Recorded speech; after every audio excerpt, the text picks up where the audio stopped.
रानो चिड़िया के पड़ोस में एक कौवा रहता था जिसका नाम था कालू कौवा। एक दिन तेज बारिश हो रही थी। रानो चिड़िया को अपने बच्चों के लिए दाना लेने भी जाना था। इसलिए रानो चिड़िया अपने बच्चों से कहती है, बच्चों, मैं आप दोनों को कालू कौवे के पास छोड़ देती हूँ। जब मैं दाना लेकर वापस आऊँगी तो मैं आपको घर ले आऊँगी। ऐसे रानो चिड़िया अपने दोनों बच्चों को साथ लेकर कालू कौवे के घर चली जाती है। कौवे भैया, बाहर तेज बारिश है, मुझे दाना लेने जाना है। आप मेरे बच्चों को अपने पास रखें, मेरे बच्चे अकेले घर डरते रहेंगे। हाँ चिड़िया, अगर तुम मेरे लिए भी दाना लाओगी तो ही मैं तुम्हारे बच्चों को अपने पास रखूंगा। ठीक है कौवे भैया, मैं आपके लिए भी दाना ले आऊँगी। रानो चिड़िया अपने दोनों बच्चों को कौवे के पास छोड़कर दाना लेने चली जाती है। कौवे अंकल, मुझे प्यास लगी है। बाहर जोरों की बारिश हो रही है और तुझे प्यास लगी हुई है। चुप करके बैठ जाओ वरना एक लगाऊंगा। वो चुप करके बैठ जाता है। रानो चिड़िया तेज बारिश में घने जंगल की तरफ जाती है। वहाँ हर तरफ पानी ही पानी था। रानो चिड़िया को एक पेड़ के पास कुछ चावल नजर आते हैं। चिड़िया खुश हो जाती है और चावल के दानों के पास जाती है। तुम्हारी माँ तो अभी तक नहीं आई, जाओ तुम दोनों मेरे लिए दाना लेकर आओ। अंकल कौवे, हम तो छोटे बच्चे हैं, हम आपके लिए दाना कैसे ला सकते हैं? अगर तुम मेरे लिए दाना नहीं लाओगे तो मैं तुम दोनों को बिल्ली को दे दूंगा और बिल्ली से कहूँगा, बिल्ली बिल्ली इन दोनों को खा जाओ। बच्चे डर जाते हैं और कहते हैं, अंकल ना, बिल्ली को मत बुलाना, हम आपके लिए दाना लेने जाते हैं। कुकू और गुड़िया कौवे के घर से निकलते हैं। वो बच्चे थे, उन्हें क्या पता कि दाना कहाँ से मिलता है। दोनों बच्चे बारिश में उड़ते उड़ते पहाड़ों की तरफ चले जाते हैं। हवा तेज हो जाती है, छोटे बच्चों से उड़ना मुश्किल हो जाता है और दोनों बच्चे एक पुराने से बड़े पेड़ की डाल पर बैठ जाते हैं। या बहन, मुझसे और उड़ा नहीं जाता, मैं थक गया हूँ। अगर हम लौट कर घर गए तो कौवा अंकल हमें बिल्ली को दे देंगे। कुकू भाई, हम यहाँ बैठकर ही मम्मा का इंतजार करते हैं। रानो चिड़िया चावल का दाना लेकर कौवे के घर जाती है। कौवे उठो, तुम सोए हुए हो, मेरे बच्चे कहाँ हैं? तुम्हारे बच्चे अभी थोड़ी देर पहले तो घर में ही थे। तुम्हारे बच्चे बहुत शरारती हैं, शायद वो बाहर चले गए। कौवे भैया, मैं इसीलिए तो छोटे बच्चों को आपके पास छोड़ कर गई थी। रानो चिड़िया परेशान होकर अपने घर जाती है, लेकिन बच्चे तो चिड़िया के घर में भी नहीं थे। कुकू और गुड़िया वहाँ बैठे हुए थे कि थोड़ी दूर एक काली बिल्ली आकर उन्हें घूरने लगती है। बिल्ली बिल्ली, हमें मत खाना, हम तो कालू कौवे के लिए दाना लेने आए हैं। म्याऊ म्याऊ। कौन कालू कौवा? बिल्ली माँ, कौवे ने हमसे कहा था कि हम अगर उसके लिए दाना ना लेकर गए तो वो हमें बिल्ली को खिला देगा। छी, मैं तो मांस नहीं खाती। वो दुष्ट काला कौवा झूठ बोल रहा है। चलो मेरे साथ, मैं अभी उस कालू कौवे को सीधा करती हूँ। वो झूठा कौवा मुझे जंगल में बदनाम कर रहा है। म्याऊ। काली बिल्ली कुकू और गुड़िया के साथ जाती है। बिल्ली माँ, कौवे का घर यही है। बिल्ली कौवे के दरवाजे पर दस्तक देती है। कौवा दरवाजा खोलता है। बिल्ली, काली बिल्ली, तुम यहाँ क्या करने आई हो? छोटे कौवे, मैंने मांस छोड़ दिया है और तुम छोटे बच्चों को मेरा नाम लेकर डराते हो, तुम्हें सजा जरूर मिलेगी। म्याऊ। काली बिल्ली कालू कौवे की खूब पिटाई करती है। कुकू और गुड़िया कौवे को पिटता हुआ देखकर खूब हंसते हैं। कौवा मार खाता है और फिर बिल्ली चली जाती है। कुकू और गुड़िया भी अपने घर चले जाते हैं। मेरे बच्चों, आप कहाँ चले गए थे? मम्मा, पता है, कालू अंकल ने हमें बिल्ली से डराकर दाना लेने भेज दिया था और फिर काली बिल्ली ने कालू अंकल की अच्छी पिटाई की। ये कालू कौवा बहुत बुरा कौवा है, बच्चों से अपने काम करवाता है। आज के बाद हम कौवे के घर कभी नहीं जाएंगे। रात हो जाती है, लेकिन बारिश थी कि रुकने का नाम ही नहीं ले रही थी। कालू कौवे का भूख से बुरा हाल था। कालू कौवा भूख का सताया हुआ अपने घर से निकलता है। वो आहिस्ता आहिस्ता तोते के घर जाता है और तोते के घर से दाना चुरा कर खा लेता है।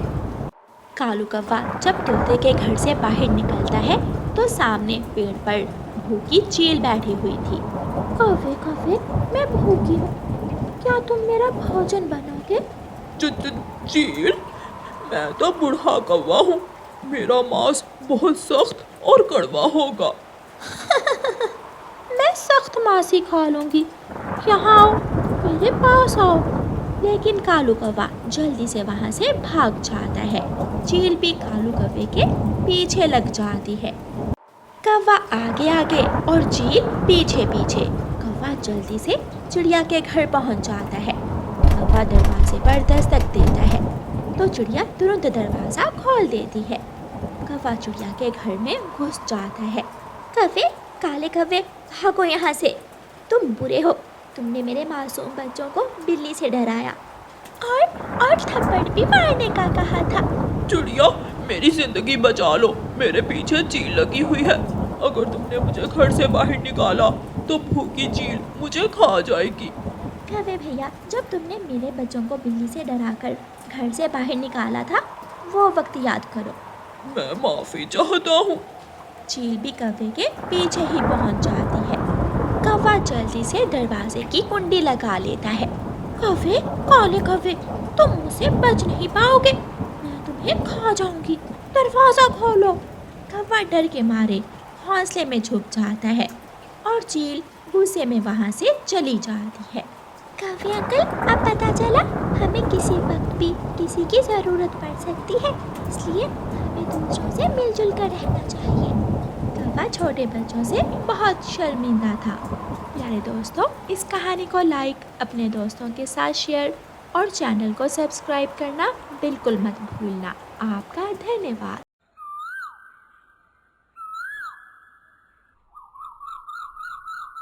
रानो चिड़िया की कोई संतान नहीं थी, इसलिए रानो चिड़िया बहुत परेशान रहा करती थी। सुनिए जी, कल मैं नदी पर गई थी, कल फिर मुझे गोरी कौवी ने बांझ बांझ के ताने मारे। इसलिए तो मैं आपसे कहता हूँ कि नदी पर जाना छोड़ दें, मैं पानी ला दिया करूँगा आपको। नदी पर जाना छोड़ दूँ, जंगल जाना छोड़ दूँ, मैं क्या करूँ? आखिर कब तक मेरी गोद उजड़ी रहेगी? ना जाने कब ऊपर वाला मुझे भी संतान की खुशियाँ देगा। अच्छा, अब मैं जाता हूँ, मुझे दाना भी लाना है और लकड़ियाँ भी काटनी है। रानो चिड़िया का पति अपने काम पर निकल जाता है। दोपहर तक रानो चिड़िया खुद को घर में बंद रखती है और फिर दोपहर के बाद वो अपने घर से निकलती है। रानो चिड़िया उड़ती हुई जा रही थी कि उसे एक साधु बाबा आवाज देता है। बेटी चिड़िया, मुझे नदी से पानी ला कर दो। रानो चिड़िया साधु पक्षी के पास आती है। क्या आपके पास कोई बर्तन है जिसमें मैं आपको पानी ला कर दे सकूं? हाँ, मेरे पास ये मिट्टी का प्याला है, मुझे इस प्याले में पानी ला दो। बेटी, भला होगा तुम्हारा, ऊपर वाला तुम्हारे दिल की मुराद पूरी करेगा। रानो चिड़िया उस साधु बाबा से मिट्टी का प्याला लेकर नदी की तरफ चली जाती है। आ गई हो बांझ चिड़िया, मैंने तुझे कितनी बार कहा है, तेरी कोख हरी होने वाली नहीं। तू ऐसा कर, तू इस नदी में डूबकर अपनी जान दे दे। गोरी, तुम्हारी वजह से मैंने नदी पर आना छोड़ दिया। तुम्हारे दानों की वजह से मुझे रात को नींद नहीं आती, लेकिन तुम हो कि मेरी जान ही नहीं छोड़ रही हो। ये ताने सारी उम्र तुझे मिलते रहेंगे। अच्छा, अब मैं जाती हूँ, मुझे अपने बेटे को जंगल की सैर करवाने लेकर जाना है। मैं कौन सा तुम्हारी तरह बांझ कौवी हूँ। गौरी कौवी रानो चिड़िया को ऐसी जली कटी सुनाकर वहाँ से चली जाती है। रानो चिड़िया मिट्टी के प्याले में पानी लेती है और वापस साधु बाबा के पास आती है। क्या बात है बेटी, तुम रो क्यों रही हो? साधु पक्षी जी, मैं रोऊं ना तो और क्या करूं? जब भी घर से निकलती हूँ मुझे बांझ बांझ के ताने सुनने को मिलते हैं। ना रात को नींद आती है, ना दिन को सुकून। ले, आप पानी पी ले। साधु बाबा रानो चिड़िया से पानी का प्याला लेता है और पानी पी लेता है। लो बेटी, ये लड्डू खा लो, ये लड्डू खाने से तेरी सूखी कोख भर जाएगी और तेरे आंगन में खुशियाँ ही खुशियाँ होंगी।